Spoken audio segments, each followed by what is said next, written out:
Ela olhou para mim com aquele sorriso e disse: "Você precisa aprender a compartilhar." Eu aprendi.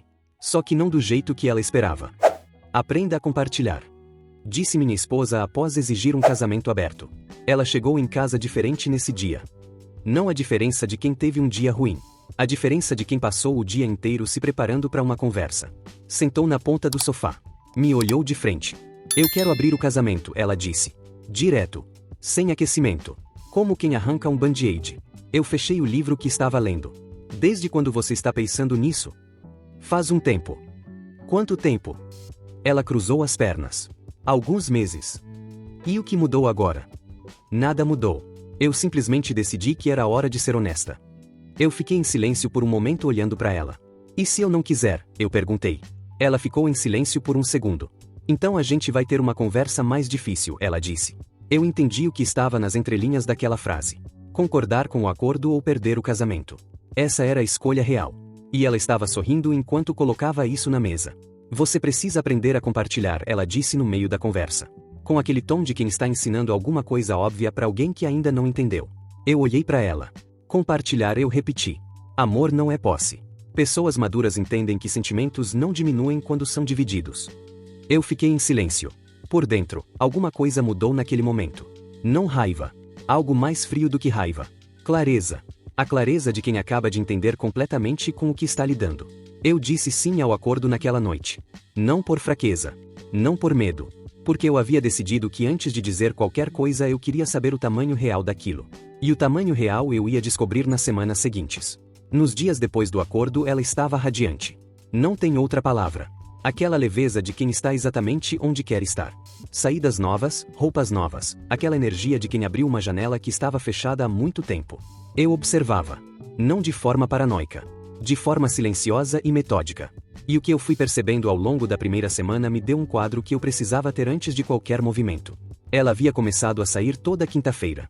Toda quinta-feira sem falta.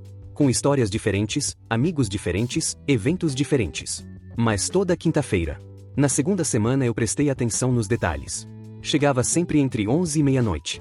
Sempre com o cabelo úmido, o que significava banho em outro lugar antes de voltar para casa. Sempre com uma história fluente demais, específica demais, do tipo que as pessoas preparam quando sabem que vão ser perguntadas. Na terceira semana eu parei de perguntar. Ela notou.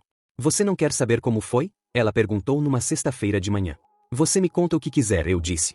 Ela me olhou por um segundo com aquela expressão de quem não sabe se é liberdade ou armadilha. "Você está bem?" ela perguntou. "Estou ótimo", eu disse. E eu estava. Porque naquela semana eu havia tomado uma decisão que ia mudar tudo. Liguei pro Henrique. Henrique, meu melhor amigo de 22 anos, que quando eu disse que precisava de um favor discreto disse apenas: "O que você precisa?" "Informação", eu disse. "Sobre quem minha esposa está vendo toda quinta-feira." Silêncio por um segundo. "Você tem certeza que quer saber?" "Tenho certeza que preciso saber antes de tomar qualquer decisão." "Tá. Me dá alguns dias." 4 dias depois o Henrique me ligou de volta. Encontrei, ele disse. "Quem é?" "O nome é Tiago. Tem 38 anos. Casado." "Casado. A esposa dele sabe?" eu perguntei. "Aparentemente não." Eu fiquei em silêncio por um momento. "Você tem contato dela?" eu perguntei. "Consigo", o Henrique disse. E eu ouvi na voz dele que ele havia entendido aonde eu estava indo. "Consegue", eu disse. Naquela semana eu fiz minha parte no acordo. Não por vingança. Porque o acordo era o acordo. E eu havia decidido que ia usá-lo exatamente como havia sido proposto. Criei perfil. Fui a encontros. Encontrei pessoas interessantes que eu nunca teria encontrado se estivesse preso na dinâmica que havia existido antes. Ela perguntou uma noite. "Você tem saído?" "Tenho", eu disse. "Como está sendo?" "Bem", eu disse. "Melhor do que eu esperava." Aquele sorriso dela vacilou por meio segundo. Só meio segundo. Mas eu vi. "Que bom", ela disse. E foi pro quarto. Na semana seguinte eu saí numa quarta-feira e cheguei tarde. Ela estava acordada. "Você ficou fora até agora?" ela disse quando eu entrei. "O tempo passou rápido", eu disse. Ela ficou me olhando. "Com quem você foi?" "Com alguém que eu conhecia", eu disse. Com a mesma casualidade que ela havia usado semanas antes. Ela não disse mais nada. Mas o silêncio dela era diferente do silêncio de sempre. O Henrique conseguiu o contato da esposa do Tiago numa quinta-feira. Eu fiquei com o número no celular por 2 dias sem fazer nada. Não por hesitação. Mas porque eu queria ter certeza do que eu estava fazendo e por quê. Eu não estava agindo por raiva. Raiva é quente e precipitada e leva a erros. Eu estava agindo por um princípio que ela mesma havia estabelecido. Compartilhar. Ela havia dito que eu precisava aprender a compartilhar. Pois bem, informação também se compartilha. No sábado de manhã, enquanto ela estava na academia, eu mandei uma mensagem para a esposa do Tiago. Simples. Direta. Com os fatos que eu tinha. Sem julgamento, sem drama, sem exagero. Apenas o que eu sabia. E o contato do Henrique para confirmar os detalhes se ela precisasse. Depois guardei o celular. Fiz café. Sentei à mesa. E esperei. Ela chegou da academia às 10h30. Entrou em casa com aquela leveza de sábado de manhã. Foi direto pro banheiro. Voltou com o cabelo ainda molhado. Me olhou. Você está aqui sentado quieto. Tomando café, eu disse. Ela pegou uma xícara. Sentou do lado oposto. Ficamos em silêncio por um momento.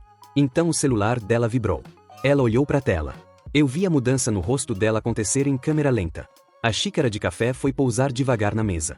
Os olhos foram de volta para o celular. Depois foram para mim. O que você fez? Ela disse. Eu a olhei por um longo momento. Aprendi a compartilhar, eu disse. O silêncio que se seguiu foi o mais carregado que eu já vivi. Ela estava de pé agora sem ter percebido que havia levantado. O celular ainda na mão. Você entrou em contato com a esposa dele, ela disse. Eu compartilhei uma informação que ela tinha direito de ter, eu disse. Você não tinha esse direito. Você me ensinou que compartilhar é uma virtude, eu disse com uma calma que claramente a desestabilizou mais do que gritos teriam feito. Que pessoas maduras entendem que informações não diminuem quando são divididas. Isso é completamente diferente. É diferente como? Ela abriu a boca. Fechou. Você destruiu a vida de uma pessoa, ela disse. Eu dei a uma mulher a informação que ela precisava sobre o próprio casamento, eu disse. Da mesma forma que eu precisei descobrir por conta própria o que estava acontecendo no meu. Não é a mesma coisa. Explica a diferença para mim. Silêncio longo. Você fez isso para me machucar, ela disse. Eu fiz isso porque o acordo que você criou tem duas direções, eu disse. E você havia calculado que só ia funcionar em uma. Ela foi pro quarto. Eu fiquei na cozinha. 30 minutos depois ela voltou. Sentou no sofá. Não olhou para mim de imediato. Ficou olhando pro chão por um tempo. Quando ela levantou o olhar havia algo diferente na expressão. Não raiva. Não mais. Algo mais parecido com o começo de uma compreensão que estava chegando de um lugar que ela não havia esperado. Você sabia há quanto tempo? Ela perguntou. Algumas semanas. E você não disse nada. Eu precisava do quadro completo antes de dizer alguma coisa. Por quê?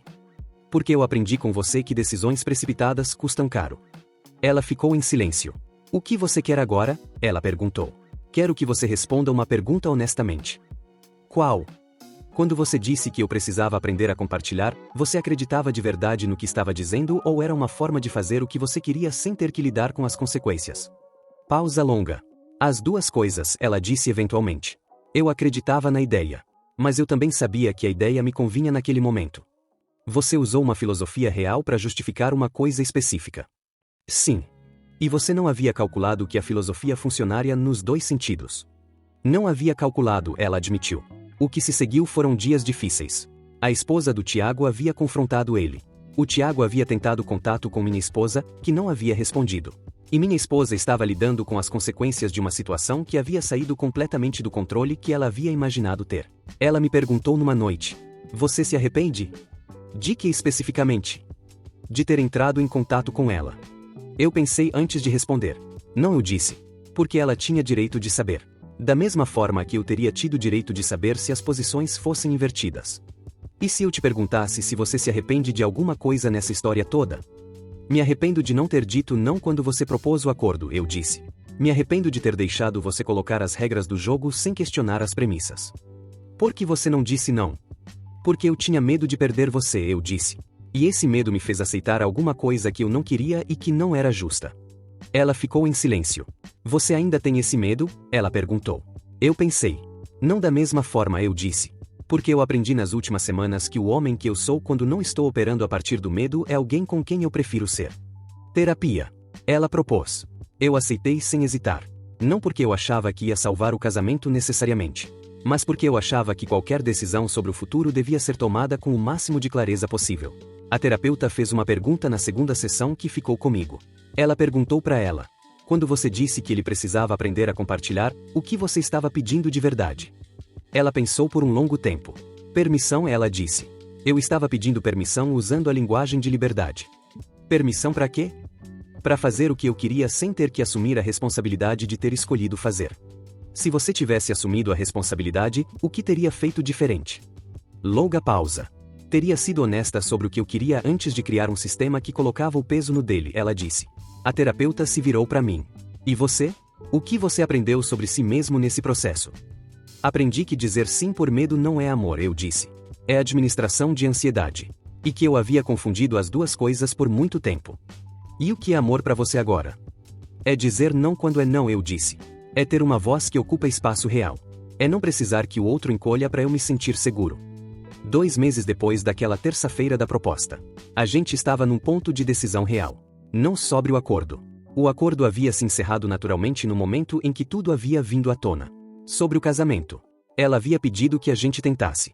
Com terapia, com honestidade, com o compromisso de ter as conversas que nunca haviam sido tidas. Eu havia ficado em silêncio quando ela pediu. Não por crueldade. Por necessidade de pensar de verdade antes de responder. Numa noite eu fui até onde ela estava no quarto. Ela levantou o olhar. Eu vou tentar, eu disse. Não porque está tudo bem. Não porque o que aconteceu foi pequeno. Mas porque eu acredito que o que pode ser construído a partir de uma honestidade real vale mais do que o que existia antes. E o que existia antes? Ela perguntou. Uma dinâmica onde você tinha o controle e eu tinha o medo, eu disse. E nenhum dos dois estava bem de verdade. Ela ficou em silêncio. Você vai me perdoar? Ela perguntou. Perdoar é diferente de esquecer, eu disse. E esquecer é diferente de fingir que não aconteceu. O que eu posso fazer é escolher seguir em frente com os olhos abertos. É suficiente para começar? É suficiente para começar, eu disse. Ela havia me dito que eu precisava aprender a compartilhar. E eu aprendi. Aprendi que compartilhar de verdade não é dividir a pessoa que você ama com outras pessoas. É dividir a verdade. A responsabilidade. O peso das escolhas que você faz. É não colocar suas decisões nas costas de quem você ama usando filosofia como embalagem. É ter a coragem de dizer o que você quer de frente, com seu nome, sem transformar em lição de maturidade o que é na verdade um pedido com medo de ser recusado. Ela havia usado a linguagem de liberdade para pedir permissão sem ter que pagar o preço de pedir. E eu havia pagado o preço por ela por tempo suficiente. O casamento que estamos tentando construir agora é diferente. Não tem filosofias convenientes. Não tem acordos assinados com medo. Não tem regras que funcionam só para um lado. Tem duas pessoas que finalmente estão tendo as conversas reais. Com o custo real que essas conversas têm. E com a escolha real de continuar mesmo sabendo o custo. Ela me disse que eu precisava aprender a compartilhar. Eu aprendi mais do que ela havia planejado me ensinar. E no fim, esse aprendizado foi o único que importou.